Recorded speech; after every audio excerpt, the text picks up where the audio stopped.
Hello, everyone. Welcome to CyberConnect.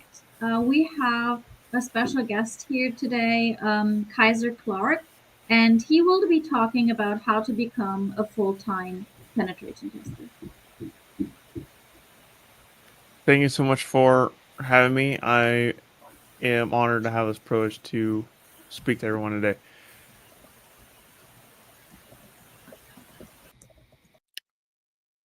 So, who am I? I am a full-time penetration tester. I mean, I feel like I have to be one if I want to talk about how to become one, right? So that's what I do in my day job.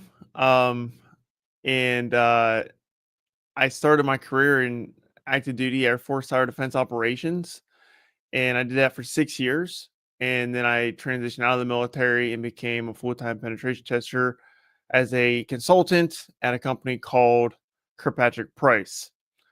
Overall, I have over 7 years of cybersecurity experience, and I'm also a cat dad.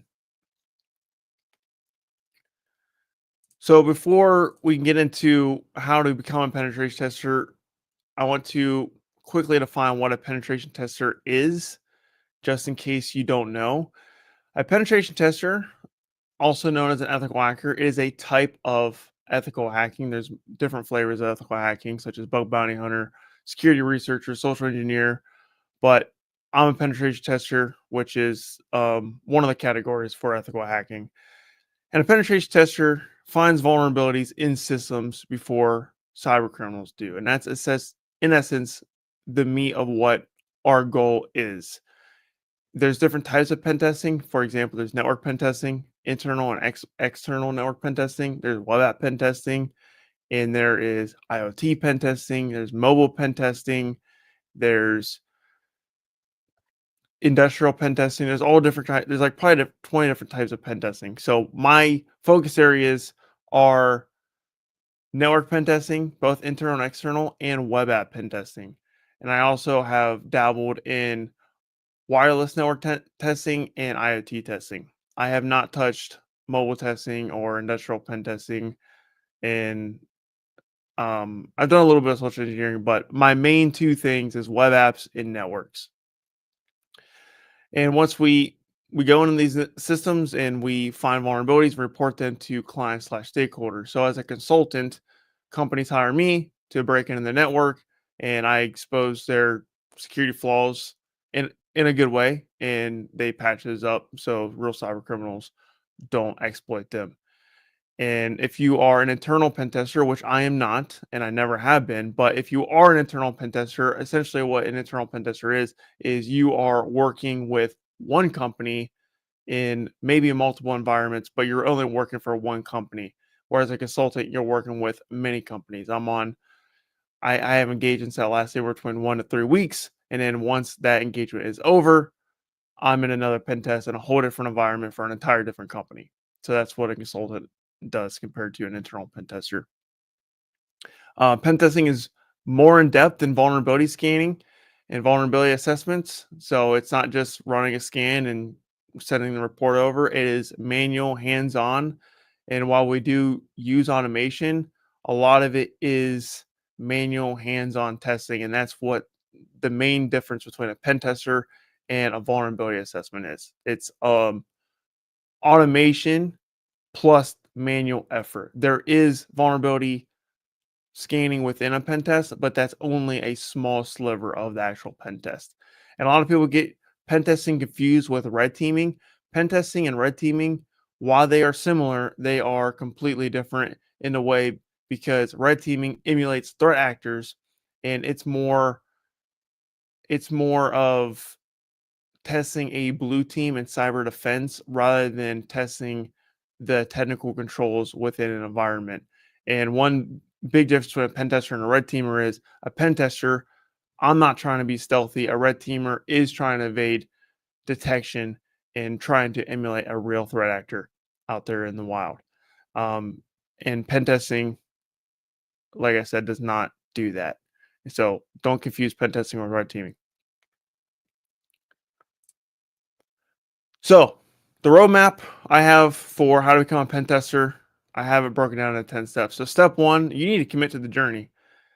And that sounds easier said than done, and it seems like a very basic step, but it's really important to really understand that becoming a pen tester, becoming an ethical hacker takes an extraordinary amount of effort, time, and dedication. You do have to make sacrifices to break in to this profession. You need to spend hours on the computer banging out commands on the keyboard, and it requires a lot of time, effort, and energy.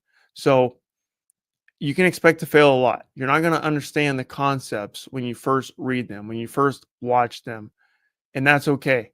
Everyone starts somewhere. We all had to start as beginners. I knew nothing about being an ethical hacker before I started. And you really got to take the approach of learning just a little bit every single day. And you have to commit to lifelong learning, and you have to be willing to adapt.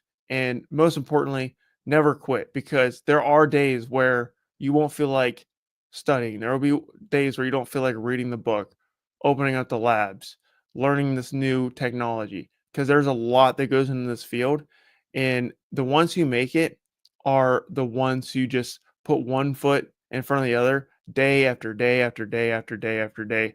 And there isn't like a magic wand to just get the information in your head. It takes a long time. It is a long journey. So it's very important that you build the resilience up and you have that never quit attitude. So once you decide you want to become a penetration tester, one of the most important steps that people often ignore is being active in the community. And there's different platforms out there, but I truly believe LinkedIn is the best platform out there for professionals. So with LinkedIn, you want to make sure that it's filled out completely, right? You want to make sure that you have your about me filled out all the way with all the details. You want your entire work history, all your education, and you want to cram in all the information you possibly can on your profile. That way when someone clicks on it, they can find out a lot about your work history. And then once you make your profile and it's updated, and you want to keep it updated, by the way. So as you gain experience, as you gain certifications, as you do trainings, you want to continuously update your LinkedIn profile. And while you're doing all this learning, you want to post about your journey. So anytime you learn something new, you get a certification, you complete a try hacking room, you complete a hack the box machine, you want to share that on LinkedIn. And then you want to write a small paragraph on what you learned, why you decided to go after whatever you learned. And your goal with these posts is to help others who are behind you, because as soon as you start your journey, there are people behind you in the journey, and the best person you are equipped to serve is the person you used to be. So anytime you learn something new, post about it. It's valuable content for the community, and you will make connections that way. Because with LinkedIn and networking in general, it's not what you know, it's who you know. They say that your network is your net worth after all. And while you do have to have many, many technical skills in this field, if you don't have the right connections, you're not going to land the jobs that you may hope for.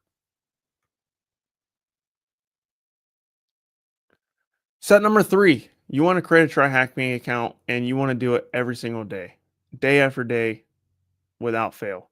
And one goal that I shot for was the 365-day streak badge, and I hacked every single day for 365 days straight. One of the best things I ever did. Huge commitment.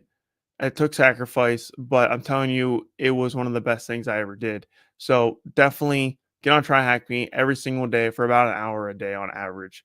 And you want to start with the intro security paths and then work your way into the pen testing paths.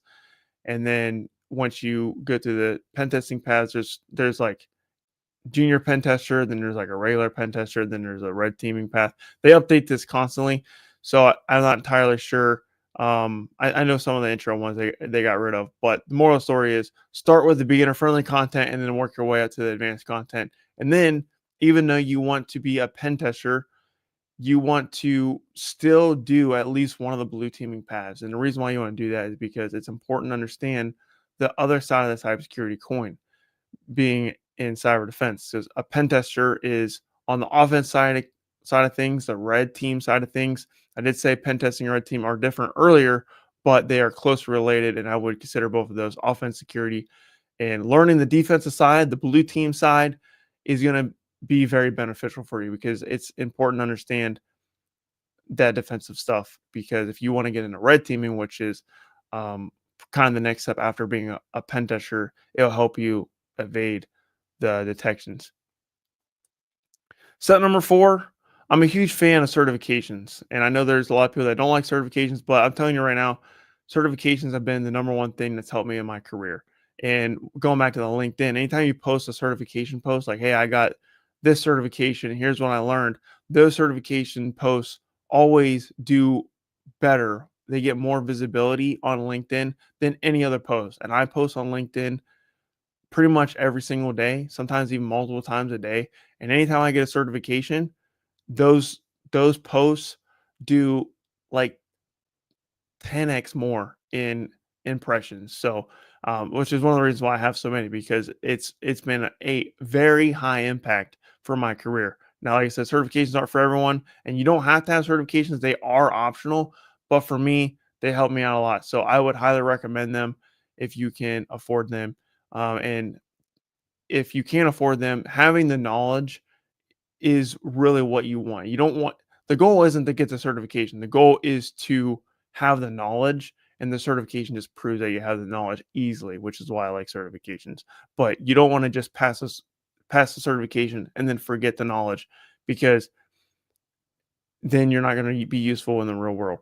So you want the knowledge, certifications just certifies that knowledge. So I always recommend the Network Plus is a first certification to get. But if you're brand new to tech, like you don't really know much about computers at all, you never built a computer, then I would recommend the CompTIA A Plus. You can skip that; that is an optional one. I do not have the CompTIA A Plus, and most of the time, I would recommend skipping over and going to Network Plus, unless you're just completely clueless about computers. Like, you don't know what an Ethernet port is. You don't know how to build a computer. You know what RAM does. If you know the basics of a computer, then you can skip A plus. Network Plus, that's going to be their basics of networking, and networking is a essential skill if you want to become a network pen tester. And even a web app pen tester comes in handy, because you're going to have to deal with a lot of proxies, and you're going to have to deal with a lot of web traffic. And knowing those fundamentals in networking is an essential skill. You cannot skip that. You cannot skip networking. Now, you don't need the CompTIA Network Plus. You just need to know networking. And there's a lot of things that go into networking, like what's DNS, what is a router, what's a switch, how does packets flow through a network. And there's a lot of stuff that goes into networking. So get that knowledge in your head and really get after it when it comes to network, because that is the core fundamentals in everything that we do. You can't secure a network if you don't know how a network works. Next up, I have Security Plus. Security Plus is my first certification, and that's just the basics of cybersecurity. And you're going to learn a lot there, and it builds on the Network Plus knowledge. And Security Plus is a very, very, very popular certification, and it opens up a lot of roles within the government, which is why I needed to get Security Plus to become active duty client systems technician. It was actually a mandatory thing. So, and I learned a lot, and that's actually where I fell in love with security, because when I went in the military as a client systems technician, I thought, oh, I'm just going to be a PC repair guy, and I am just gonna fix computers all day, every day. But then they're like, hey, you need Security Plus before you touch computers. And then I did that. And that's what started my passion in the cybersecurity. So if you do the Security Plus and you're liking the content, then that's actually a good litmus test on whether cybersecurity is even right for you to begin with, if you're not already in the field. And if you don't like it, then that's a test to say, hey, this field isn't for you, because it truly is the basics. Now, when I say it truly is the basics, it's not easy. None of these certifications are easy. Even the entry level ones. Every certification is extraordinarily difficult, and it's okay if you fail them. Many people have failed them. I have failed certifications. There's no shame in failing, but there is shame in giving up. So as long as you pick yourself back up and try again, then you are winning. And then the next one after Security Plus, the next one is Pen Test Plus, which is pen testing. It's just the fundamentals of pen testing. It's not very hands on. It's not going to make you an elite hacker by any means, but it's going to give you the basics to become a professional full-time penetration tester. And they go into all the basics that you're going to need to know. when it comes to the higher level certifications and the higher level skills. And when you're pursuing these entry level certifications, you should also be doing try hack me on the side. So when I say try hack me and certifications, you should be doing step 3 and step 4 at the same time. I typically say, hey, do try hack me for an hour a day, and then spend the rest of your time that you can on your certifications. Whether that's 3 hours to 8 hours, however much time you can spare. The more time you spare, the better. And that goes back to the step 1, commit to the journey. You do need to make sacrifices. You do have to quit playing video games. You do have to stop watching Netflix. You do have to stop partying with your friends. It requires a sacrifice, but it's a sacrifice that's worth it. So step number 5, once you get those entry level certifications, you're in a pretty good spot to land a entry level IT role such as help desk, maybe system administrator, maybe a network engineer if you with that network plus knowledge, and you might even be able to land a entry level SOC analyst role if you know the right people. Um, Cybersecurity positions are definitely harder to break into, but with at this point with those certifications and or that knowledge, you'll be able to land an IT job, or at least you'll be a strong candidate for IT jobs. So why do you need an IT job? So many pen testers come from sysadmin or network backgrounds. So I was sysadmin in the Air Force, and that was one of the reasons why I was able to become a full-time pen tester. And most employers are looking for that IT background. They're not going to just hire some person that's never touched a computer in their life to be a full-time pen tester. Pen testing is not an entry-level role, and you do need to have some sort of cyber IT experience before you become a penetration tester. In those fundamental role, like those entry-level roles, what you learn there is going to be 100% applicable to your pen testing job. Step number 6, learn to code. And I see online so much that cybersecurity influencers like, oh, you don't need to learn how to code to be a cybersecurity professional. And I honestly, I think it's a load of crap. I think you need to learn how to code, especially if you want to go to the intermediate level or the expert level in this field. You can break in without knowing how to code, um, but it is going to be harder. And when it comes to pen testing, knowing code is essential, at least the basics of it. You don't need to be a full stack developer by any means, but coding is a skill that is really sets you apart. And the reason why it sets you apart is because it it really does apply everywhere in the tech. Employers really want it. And it sets you apart because a lot of people are trying to avoid, because coding isn't the most fun thing for most people. I'm not much of a coder myself. I don't have any uh, desire to be a developer by any means, but I learn how to code because it makes me a better hacker. And it's important to get that skill. And even though I'm not, I I I enjoyed coding at first, but the more I did it, the more I kind of disliked it. But I did it anyways, and that goes back to that step one. Is like you gotta. It's not gonna be fun every day. Like you're gonna have to do things that you don't want to do. You're gonna have to learn things that are not that interesting to you if you want to make it in this field, because there is a lot of topics that you have to know that isn't necessarily very exciting for you. But coding, if you love it, then you can take it all the way. But I would say coding definitely sets you apart, and like I said, most job postings absolutely require it. Any programming language will do. I start with Python. I recommend doing 100 days of code challenge. That's what I did, and you can see my journey on my website and on my GitHub. Next up, you want to master Linux.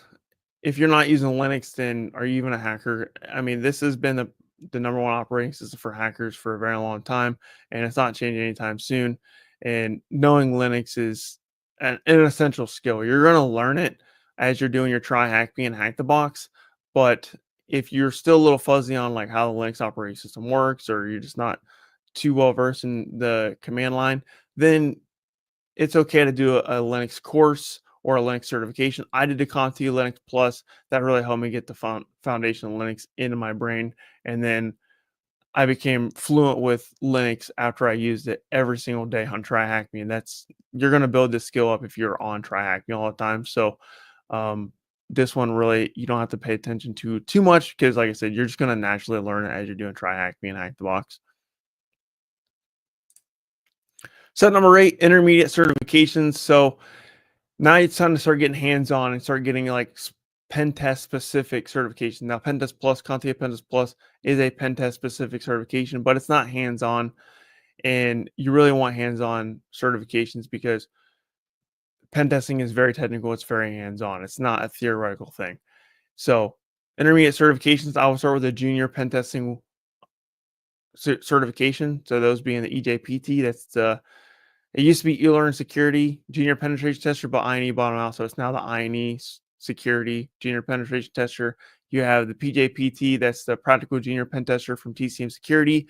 You have the new PT1 certification, that's pen testing level 1, I think, from Try Hack Me. And then there's the PWPA, which is the Practical Web Pen Test Associate. So that's a web app entry level pen test from TCM Security.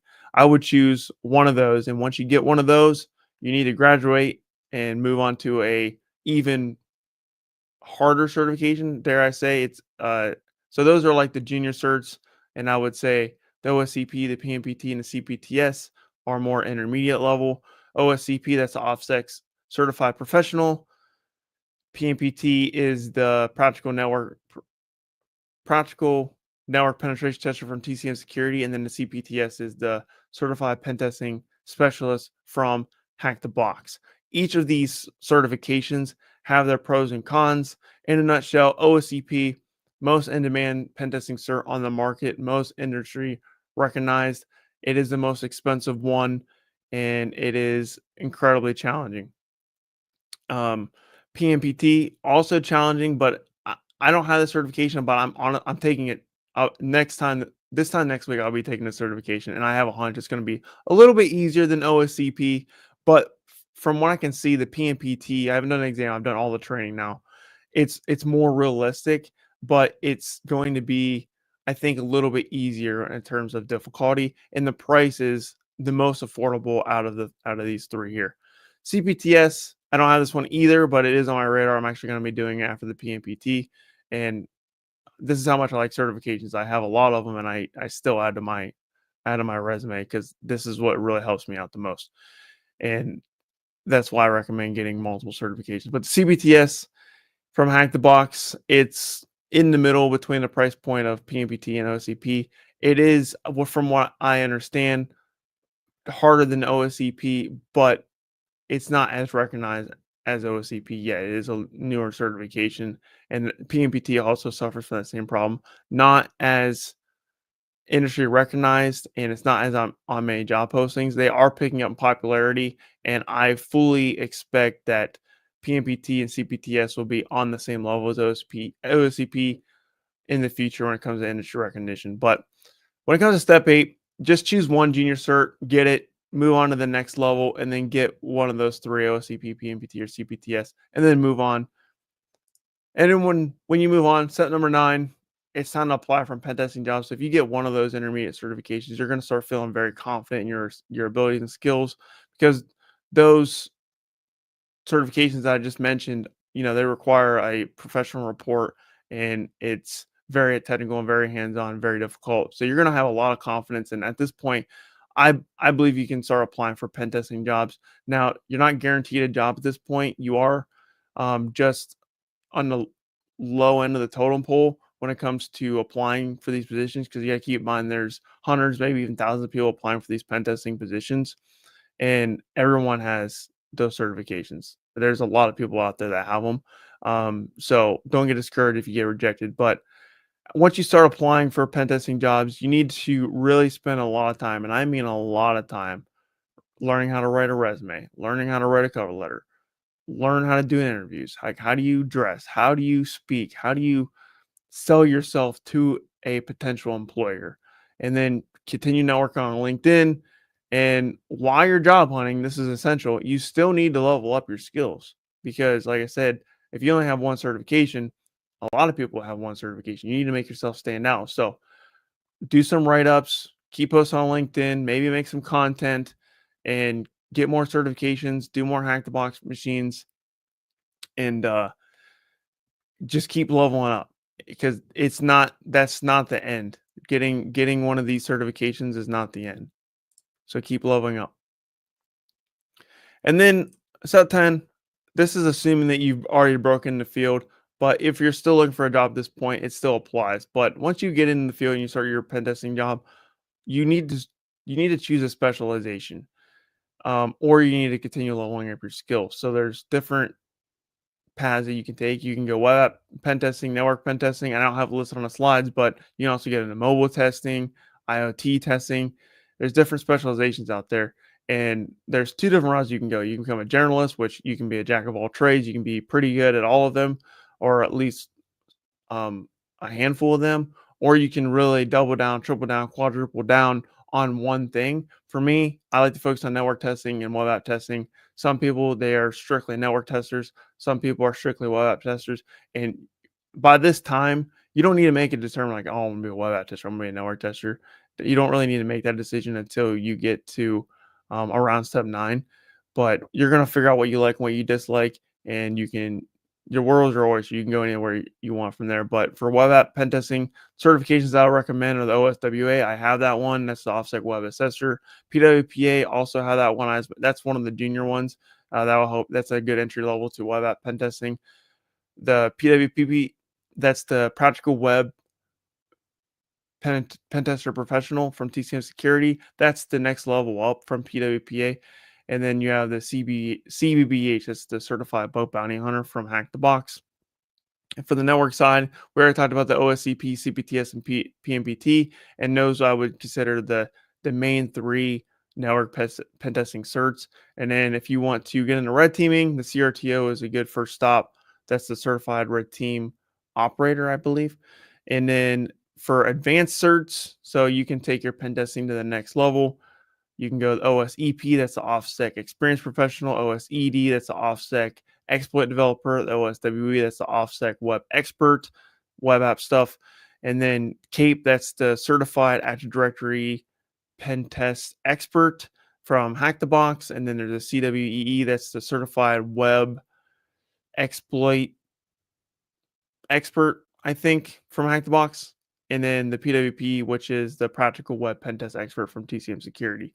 So anytime you get one of those E's, then you're a true expert in the field, I would say. And that those are certifications that I don't have that I'm striving to get in my career. So definitely worth pursuing once you break into the field, because you always want to keep leveling up. Final thoughts. Just a recap here. So step 1, commit to the journey. It's long, it's hard, and it takes a lot of grit, resilience, dedication, and discipline to break into pen testing, because there's a lot of things you have to know, and there's a lot of rejections you're going to face. Leverage your LinkedIn for networking. So post consistently all the time. Whatever you're learning, whatever you can do to help the community, post it. Put yourself out there. If you do not advocate for yourself, no one will. No one's going to do it for you. You have to advocate for yourself. And if you don't, then you're just going to be invisible. Train daily on Try Hack Me. And I forgot to say this earlier, but once you do all those Try Hack Me rooms, you want to transition to Hack the Box, and you want to do like weekly Hack the Box machines. They come out the new machine every single week.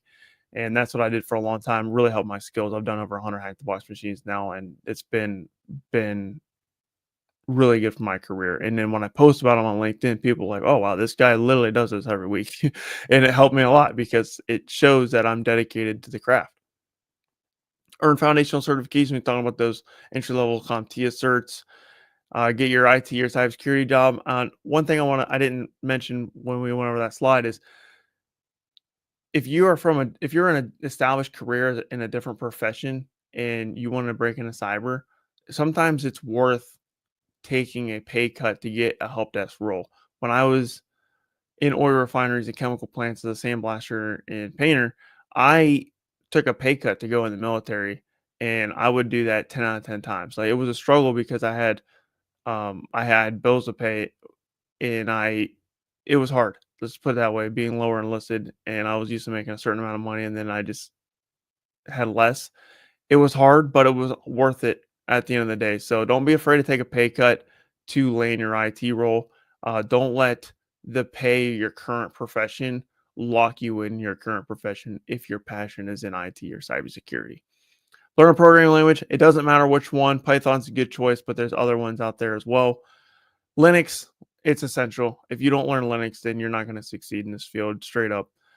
And then get your intermediate pen testing certifications after that.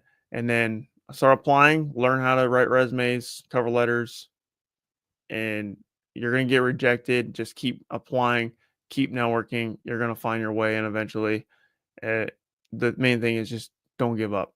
And then last step, continue to learn and specialize. Take your skills to the next level. You can either become well-rounded like me, or you can really double down into one discipline, like other people do. It does not matter. People are like, oh, what should I do, this or that?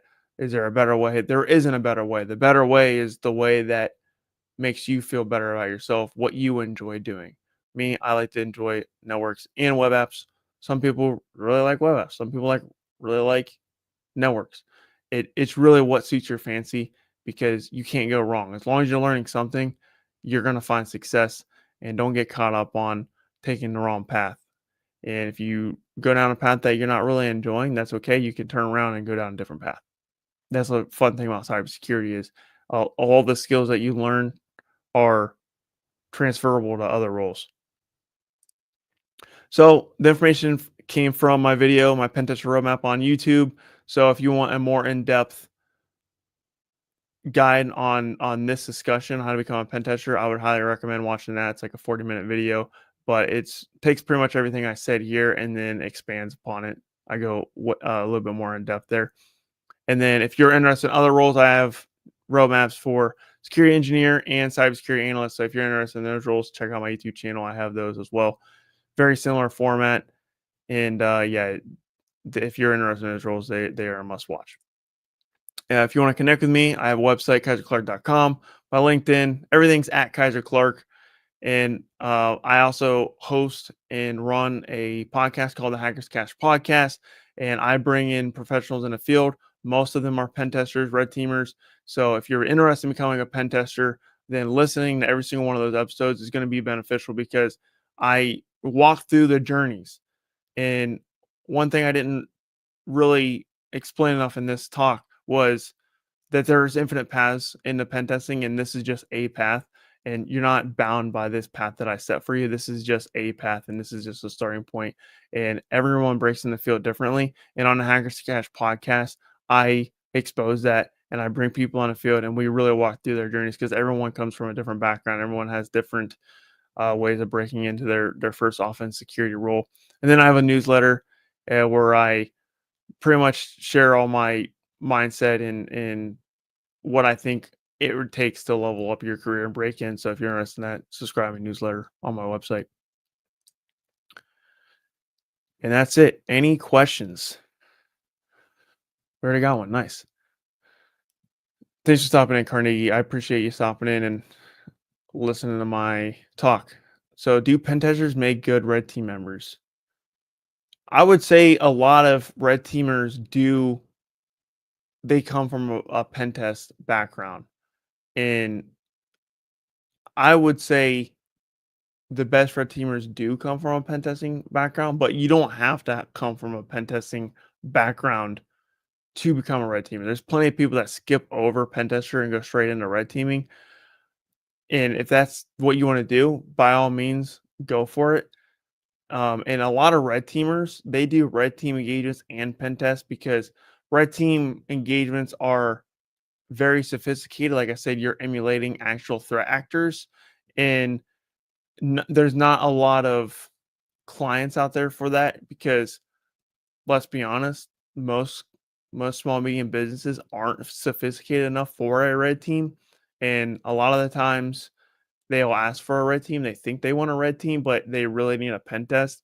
So even full-time red teamers, they still do pen tests. So um yeah, pen testers absolutely make good red teamers. It's a great starting point. In my opinion, if you got the pen test fundamentals, then you can become a great red teamer.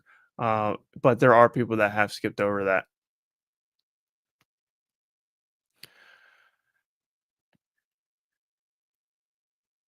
How do you start the hacking journey and stay focused? That's a good question. So you need to look at the angle. You got to keep the angle in mind. So for me, I wanted one thing that keeps me going in my career is financial freedom. And I know they say that you shouldn't get in this field for the money, and I'm not in the field strictly for money, but that's one of my motivating factors. That's one of the things that really motivates me. Um, Now I do have a passion for the field, obviously, but what keeps me leveling up day in day out is the financial incentive. You do make good money in this field, and another thing is it's competitive, man. There's pen testing is actually probably the most competitive cyber role that there is because everyone wants to be a cool hacker, and not that many people want to be defenders. And there's actually way more blue team and cyber defense positions open compared to offense security and pen testing. So your chances of breaking in to pen testing is a lot lower than on the defense side. I'm not saying that to discourage you. I'm just saying the facts. And when I say that, that should be your motivation. You're competing against thousands of other people for the same one spot. And if you are on the couch playing video games and your competition, the person that's applying to the same position that you're applying to, and you're playing video games and they're hacking, who's going to get the job? Think about it. So whether you like it or not, you are in competition with other people in the field, and if that doesn't motivate you, then I don't know what will. If you're not motivated to do it day in and day out, and then this field might not be for you because you have to naturally want to be here. And like I said, you are going to be in competition against other people. Other motivation factors for other people would be like their family. I don't have a family, so that's never been one. But you just need to figure out what motivates you, and you need to triple down on that.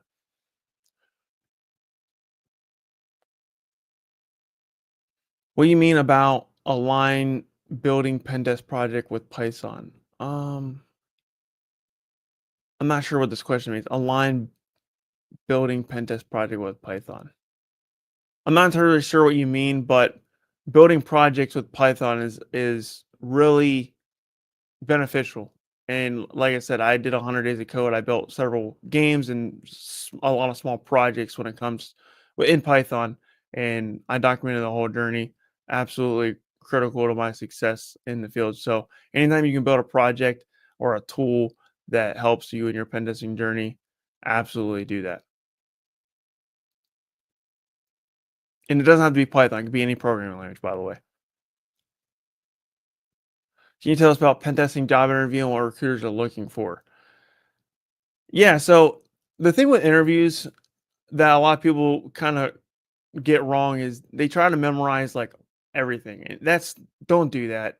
Don't memorize everything. You don't want to sound like a robot. The thing is, you want to be yourself. I know that's cliche, but you really do want to be yourself because a lot of companies, if you're lacking in skill, if like you got the right attitude and they like you as a person, there's a chance that they'll hire you over someone that's more qualified, someone that has more skills. So be yourself and never lie in the interview. And because like I said, you if the employer doesn't like you or the people you work with doesn't like you, that's you're just not gonna like it there. So if they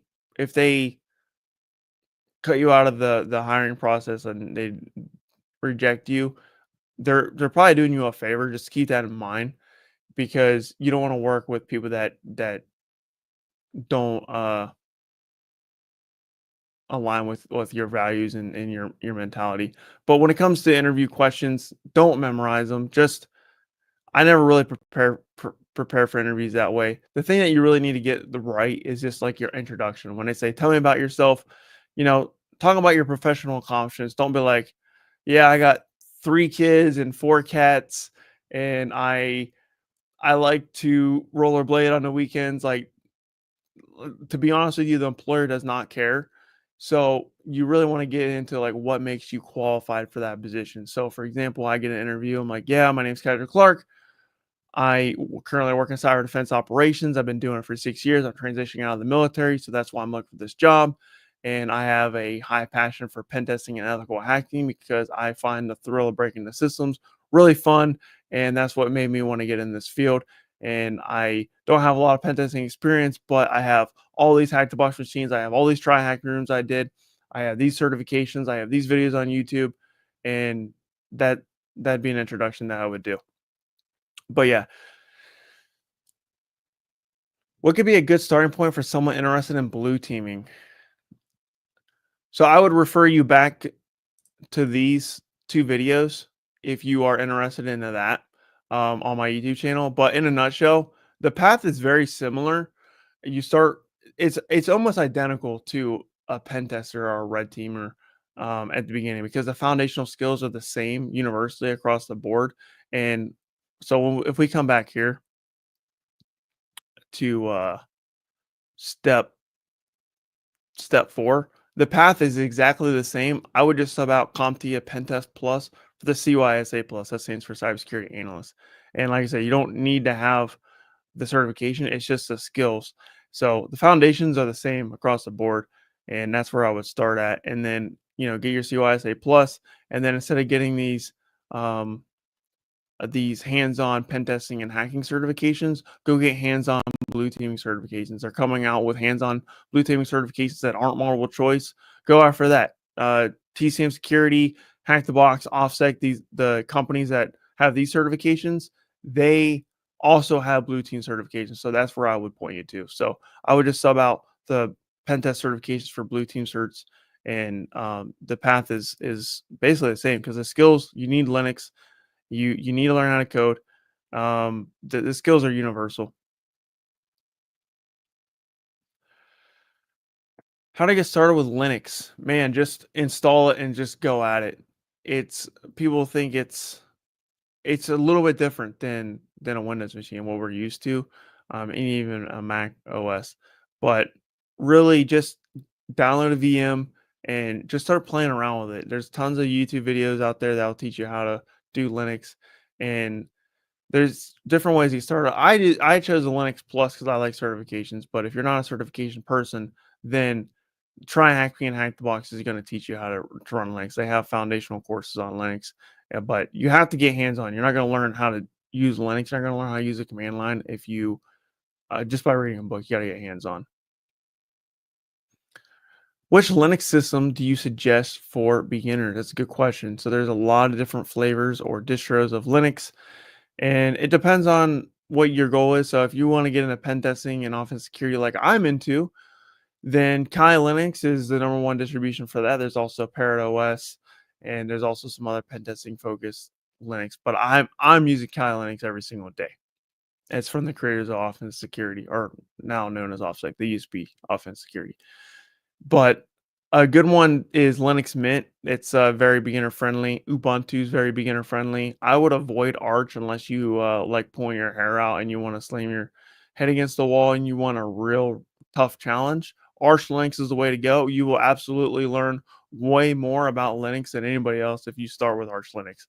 But Ubuntu, Linux Mint are two of the beginner friendly distros that I would recommend. And then if you want to get an offense security, Kali Linux is where it's at, or the Parrot OS. How much time per week, day/week, do you devote to professional development? How much at work versus your own? That's a good question. So when I was active duty in the Air Force, I would do my 8-9 hours a day, and then I would get off of work and I would do 3 to 5 hours every single day, occasionally skipping a day, but very rarely would I skip a day. And that's what it took. I did that for over the course of 5 years, and I was doing my cybersecurity degree on top of the certification. So it took a lot of sacrifice. Nowadays, it's a very similar approach. I do my 8 hours and then I get off work, and now I'm doing like 2 to 3 hours of cert studies. I'm going for my third degree now. I'm going for an MBA now, and I'll spend an hour or two on that. So I'm spending anywhere between 3 to 5 hours after work on studying because that's what's leveled up my career. Now I did have a period, um, the I would say the past few months where I wasn't really working on my professional development for a few reasons. One, burnout. I just wanted to take a break, so I got into playing video games and reconnect with my brother and on video games. And then I bought my first house, so that took a lot of time. And that's okay to take a time out to handle the stuff you have to do in real life. But I didn't take a time out until I was like over a year into my pen testing role. So I know people talk about work life balance a lot, and for me personally, I just I just I'm a workaholic, so maybe I'm not the best person to ask about like work life balance. But the more you work, the more reward you're gonna get, and that's a fact at the end of the day. What is your go-to or favorite technique on a typical engagement? It honestly it depends from engagement to engagement. Every situation is unique. For web apps, I honestly start looking for cross-site scripting right away. That's my favorite thing to look for some reason because it's still prevalent nowadays, and I like to look for SQL injection, and those are the main two things I'm looking for in web apps.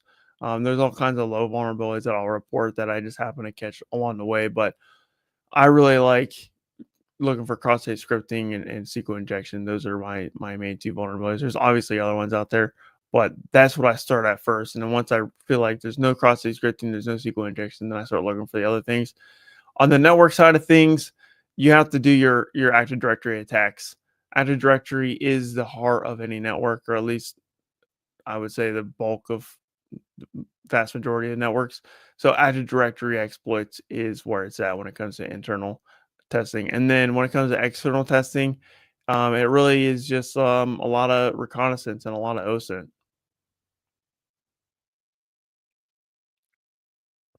How do you build a community online and where to start?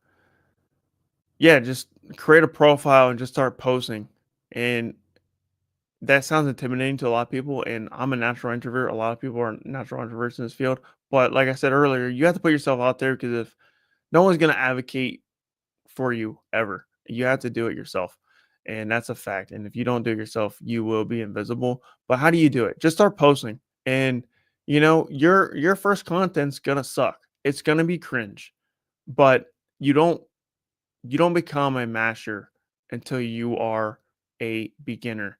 You have to literally throw your fear of looking bad in front of people out the window. If you are afraid of looking bad in front of people, then you're never going to build that community online.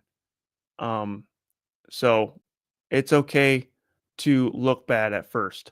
And some people might laugh, but at the end of the day, people are really too concerned with what they have going on, and they're not gonna see your flaws when you make content or when you post. Um, there's also Discord. There's a lot of Discord communities. I don't really do a whole lot of Discord, but that's another thing. Um, a lot of people will do. I'm a huge believer in LinkedIn because that's where the professionals are. That's where your hiring managers are, and that is where your recruiters are. The hiring manager recruiters, to be honest with you, they're probably not on Discord. But yeah, don't be afraid to look like a clown when you're making your content.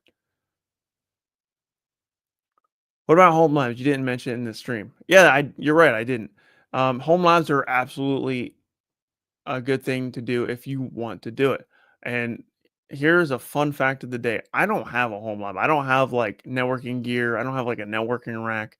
I have virtualized every single piece of my home lab. I have built home labs all virtually. I never bought a single piece of equipment. I have a nice gaming PC that I built in 2016, and I've been using that for literal years now. And you don't have to buy any equipment. This is why I recommend try Hack Me and Hack the Box because they got the labs already built for you. And while you do learn a lot building labs, if you get right into exploiting and learning the technology with the pre-built labs, is is a fast way to start learning. So you can build a home lab, but in my opinion, it's not necessarily because platforms like TryHack Me, Box, they already have the labs built for you. And like I said, you can learn a lot by building your own lab. And the home labs that I have built have been all virtual. Can you do this as an independent contractor or your own business, or is this mostly employee based? Yeah, I talk about finding jobs a lot because that's the path that I took, and that's the path that I wanted to take, and that's the path I'm currently in. I am an employee for a consulting firm, but that is not the only path you can take. You can be an independent contractor or own your own business. That is 100% viable. For that, you're going to need some extra skills. You're going to need to learn how to sell. You're going to have to learn how to market. You're going to have to learn business accounting. Like there's a lot of business skills that go into being an independent contractor or owning your own business. And if you have the aptitude for it, then by all means go for it. That will be that is the hardest route, but it's probably going to be the most rewarding because you can control everything, and you could probably make more money at it if you really focus on it. But it requires like double the amount of effort, and it requires double amount of the skills. But you can definitely do it if you want to do that. What is the best platform to look for pen testing jobs? I liked Indeed. I got a couple jobs on Indeed. Um, LinkedIn's also good because they got the you can apply really fast. There's also ZipRecruiter and Dice. I got a lot of recruiters calling me from my Dice listings. So those are the platforms that I have really focused on, and I think Monster is one as well. But um, yeah, so wherever there's any jobs, honestly, like you'll find pen testing jobs. So LinkedIn, Indeed, ZipRecruiter, Monster, Dice.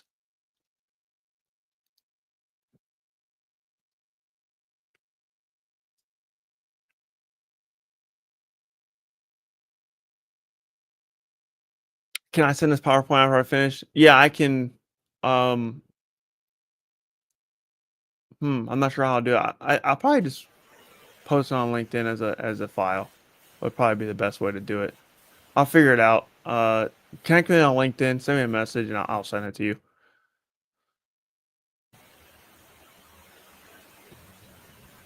Thank you so much for spending 1 hour with us in a focused session again and helping the people out to get into cyber or discover the pen testing field. And I hope that they can reach out to you personally as well on your LinkedIn. Yeah, 100%. You, I love connecting with people. Send me a connection request.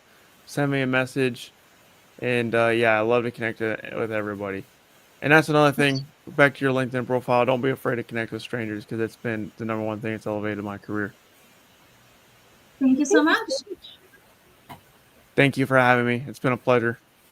Thank you for being on here.